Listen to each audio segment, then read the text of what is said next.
Wacheni kututisha bwana.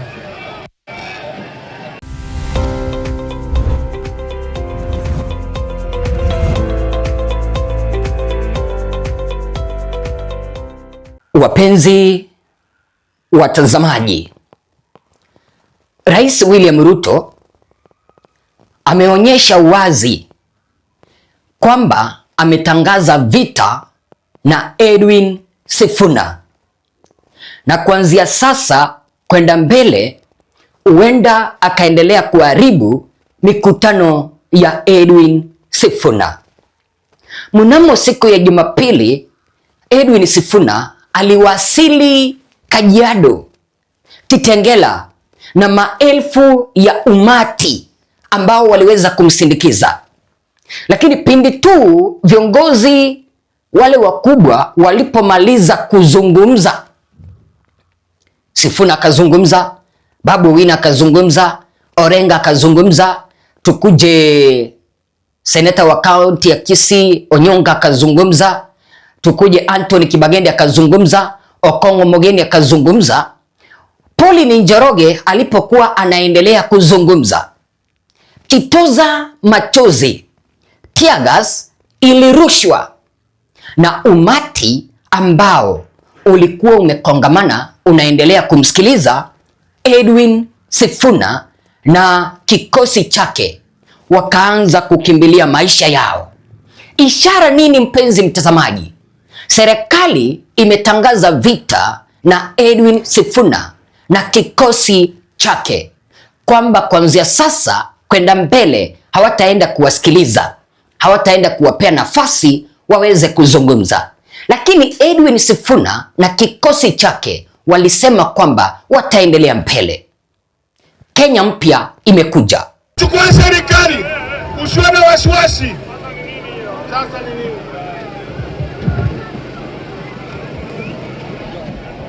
Wananchi watulie, mkutano wetu hamtaharibu. Mbona wanatutupia tear gas mkutano wetu? Zima hiyo kitu. Wapi? Zima bwana. Tulieni. Kitu. Zima hiyo kitu. Zima hiyo kitu, tuendelee na mkutano. Wacheni kututisha bwana.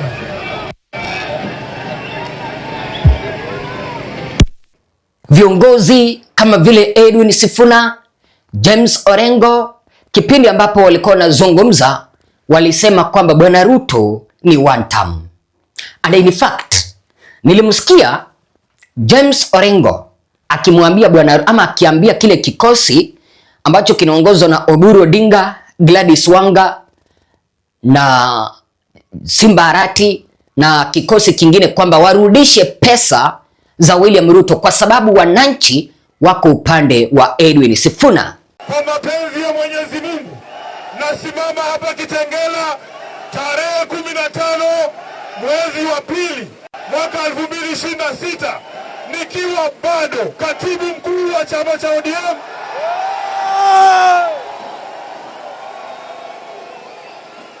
Seneta wa kaunti ya Nairobi na naibu kiranja wa walio wachache. Munanijua? Mimi ni nani? Asanteni sana, tumekuja hapa na viongozi wengi. Nataka nipewe list ya viongozi. Kitengela Joy. Mimi nasema hivi, wangapi wamekubali Kasongo tunamuondoa sasa hivi? Mnataka kungoja mpaka 2020? Ni sasa hivi tunatoa Kasongo. Wangapi wanasema Kasongo aende?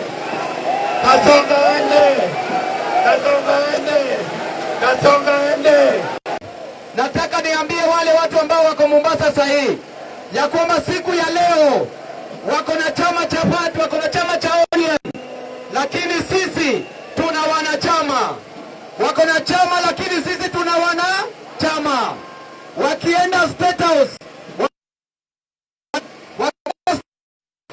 wanawacha wamama wapi?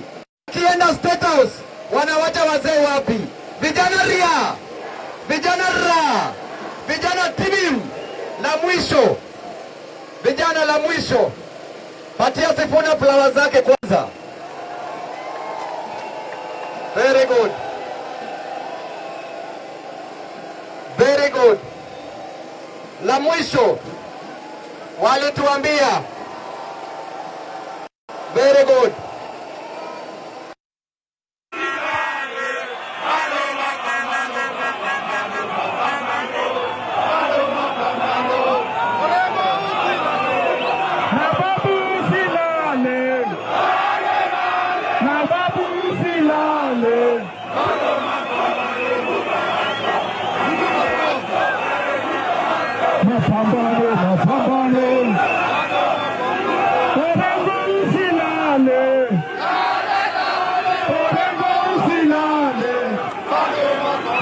Lakini je, mpenzi mtazamaji, ni kwa nini William Ruto amekasirika mpaka kumrushia Edwin Sifuna kitoza machozi? Kumbuka kwamba mahala ambapo Edwin Sifuna walikuwa wameandaa kuwahutubia wananchi, mapema Edwin Sifuna aliweza kusema kwamba serikali ilienda ikaharibu mitambo yao ya kupasa sauti, microphone, speakers zikaharibiwa. Goons walitumwa wakaharibu. Wakaamua kusimama juu ya magari kuzungumza na wananchi. Lakini tena serikali ikaamua kuwarushia vitoza machozi. Mikutano ya Oburu Odinga, Gladys Wanga wao inakuwa peaceful, lakini mikutano ya Edwin Sifuna inaharibiwa. Ishara kwamba William Ruto ametangaza vita na Edwin Sifuna. Lakini je, mpenzi mtazamaji, ni kwa nini serikali iliamua kuharibu mkutano wa kitengela wake Edwin Sifuna? Number one, William Ruto amegundua kwamba ground haipo upande wa Oburu Odinga na ground ipo upande wa Edwin Sifuna. Wakiendelea kumpea nafasi, wananchi wengi wataendelea kuunda movement ambayo huende kamtoa William Ruto madarakani. Na ndio maana wameweza kuwapea kionjo cha tear gas, wakiwaambia kwamba mkiendelea na hii mikutano yenu tutakuwa tunaiharibu kila siku. Kipindi ambapo wanarusha tear gas, wanawaeleza akina Edwin Sifuna kwamba kuanzia sasa kwenda mbele mikutano yenu tutakuwa tunaharibu. Kwa nini? William Ruto amegundua kwamba aliinvest pesa upande wa akina Oburu Odinga, akina Governor Wanga, Governor Abdul Swamed Sherif, Governor Arati, lakini amegundua kwamba upande wa akina Edwin Sifuna ndio pure reception ya Raila ipo. Number 2, Ruto alikasirika kwa sababu walikuwa wanamuimbia one time. Ruto alikasirika na hatakangi mtu amwambie one time. Lakini sasa vita imetangazwa. Unajua sisi ndio Sifuna. Sisi. Kwanza wacha niwaombe hivi. Kama haujaweza kukimbia kwenye mtandao wa Facebook wa Edwin Sifuna, kimbia pale, follow him. Follow him. Tunataka kumfikisha 1 million followers. Huyu ndiye atakuja kukomboa Kenya. Ama upande wake ndio utakuja kukomboa Kenya. Ndio, mimi ni mwanachama wa ODM but ninawaambia ukweli. Ninawaambia ukweli kwamba ule upande mwingine wa Oburu wanataka kutupotosha. Upande huu wa Sifuna, hapa ndipo Kenya ipo. Hapa ndipo tutaunda future yetu. Hatuwezi tukakubali kwamba tufuate Oburu na kikosi chake kipindi ambapo watoto wetu waliweza kuuawa kipindi cha maandamano ya Gen Z. Familia zao hazijaweza kufuata fidia. Hatuwezi tukakubali tufuate Oburu na kikosi chake kipindi ambapo gharama ya maisha iko juu. Hatuwezi tukakubali kufuata Oburu Odinga na kikosi chake kipindi ambapo vijana waliweza kuahidiwa watapewa kazi, hawajaweza kupewa. Alafu nini ikue? sisi tuko upande wa one term. Sisi ndio Sifuna. Na nielewa hasa William Ruto hataki mtu mwenye anamuimbia one term. Hataki kabisa. Sijui wazo lako ni lipi? Sijui wazo lako ni lipi?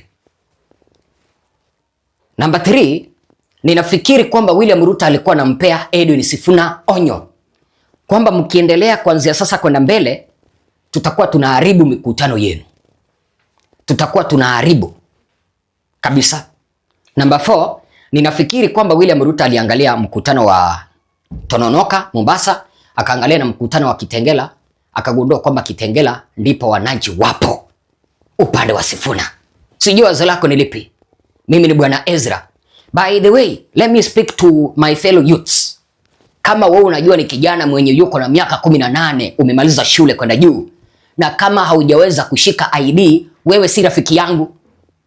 Mzazi, kama uko na kijana mwenye hajaweza kushika ID, huyo usimpee nafasi kwako. Hakikisha kwamba Jumatatu kesho tarehe 16 anakimbia mpaka kwa chief, anachukua barua, ajiandikisha apate kitambulisho, alafu kipindi cha kushika kura na kujiandikisha kama mpiga kura kikianza, tunataka kuweza kuhakikisha kwamba tunajiandikisha sote ili tuweza kufanya mabadiliko 2027. See you in the next video. May God bless you. Asanteni sana.